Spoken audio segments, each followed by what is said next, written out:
Hi, I'm John, and this is a tiny book review of Dungeon Crawler Carl by Matt Dinniman.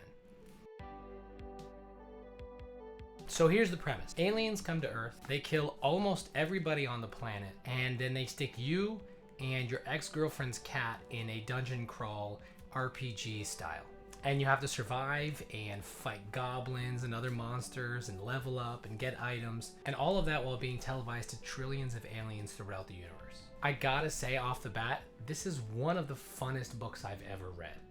I don't know if you could make the argument that it's like technically one of the best books I've ever read, but it's certainly one of the funnest books. There's definitely some like glaring issues with the main premise, with the main plot, but you kind of just let it go. Yeah, I'm in. Let's do an alien reality show where just people die. Let's do it. Let's go for the ride. And once you do that, once you opt in, it's a lot of fun. If you've ever played like a tabletop role-playing games, you know this thing will happen where you have an incoming boss you're going to fight, and you have kind of like a discussion among the players where you figure out what you're gonna do. And sometimes you can get like kind of real cheesy with the items you have and kind of make hacks, and usually that involves like barrels of oil or some kind of explosives or that kind of thing. There's a lot of that in this book, and for someone like me who's played a lot of tabletop role-playing, it's like super gratifying to read.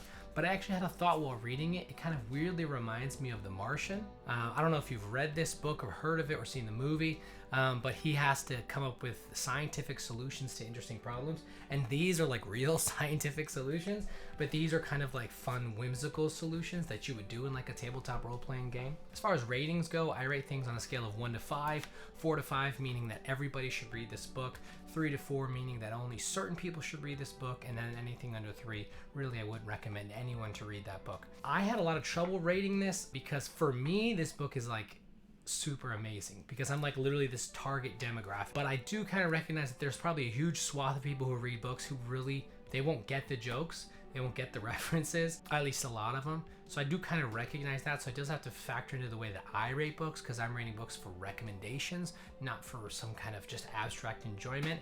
I don't know how useful that is. I have noticed online people tend to give like 5-star ratings to everything.